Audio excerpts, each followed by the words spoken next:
you guys, we got to do my favorite segment, which is This Week in Freight, powered by my friends over at DAT. Again, you guys, this is a 100% viewer submitted lane analysis. What do I mean by that?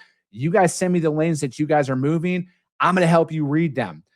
There's a lot of fluctuations that can happen over the course of a year, but not as many as you see on social media. It's never as volatile as some people make it want to seem because, like, frankly, I'm not trying to sell you a product.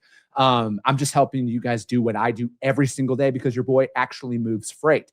So this one today, it is Reefer analysis, and it is Portland, Oregon to Salt Lake City, Utah. And the first thing I'm noticing is this lane is performing unlike almost every lane we've been talking about these last 3 weeks. There's been a lot of stability out there in the market, except for outbound Oregon. There's been a spike of about, $500 that we're seeing here over these last couple of days. And one thing to pay attention, though, and this is the big thing that we always look at, you guys, is if we look at the rolling 12 months, usually end of July, which we're kind of already coming up on, does start to increase in price out of the Pacific Northwest. And for those of you who are unaware, there's a big produce push out of the Pacific Northwest that you're going to start seeing here. Usually that starts around September, around harvest time with apples and onions and potatoes and stuff up in, that bleeds into Idaho a little bit. But you'll see that, and then it leverages right into Christmas trees. It stays elevated out of the Pacific Northwest. So this might be kind of that beginning sign of an elevated rates out of that region. But, one point of emphasis that I always look at when I am moving freight, you guys, is the miles. Miles matter more than you think, not only for a rate per mile, but transit, what day of the week this stuff ships on.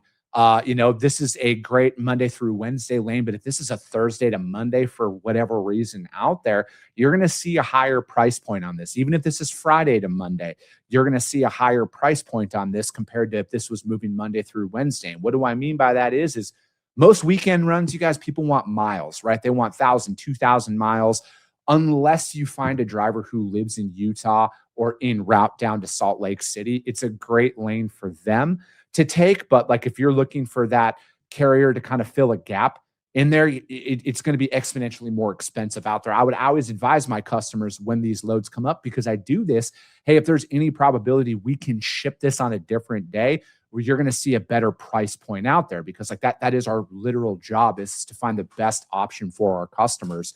But I think like right now, and to kind of tie in what we're going to be discussing here on the show today, you guys, you got to dive into this core carrier base that I described, because there are plenty of carriers out there who run this lane consistently.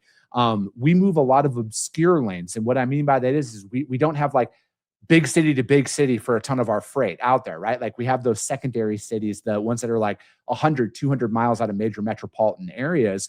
And there are plenty of carriers out there who run those almost exclusively, right?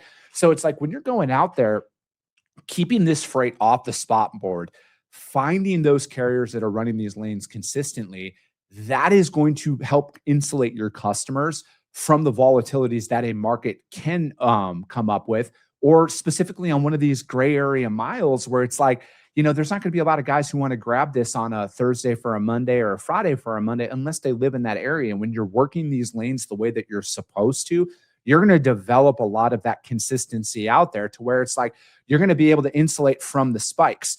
And that is what we need to do right now more than ever, is apply these strategies, though, and not just when it's convenient for us. Again, it's like you see this lane, though, it looks like it's going to continue to rise out there. This might be one of those rare runs. But again, if you start looking at the seasonality of what the Pacific Northwest delivers later on in the year, that explains a lot of it. Your customers should be aware of it. And if they're not, deliver them that information. You guys, be an actual transportation professional out there, and you're going to separate yourself from the rest of the pack. But that is This Week in Freight, powered by my friends over at DAT. This is Portland, Oregon to Salt Lake City. It's like the first lane in the last 3 weeks that I've actually seen a spike in pricing on. So if you're selling on volatility and rates increasing out there, you guys, it's an uphill battle and you're losing, because the seasoned professionals out there are insulating their customers from that.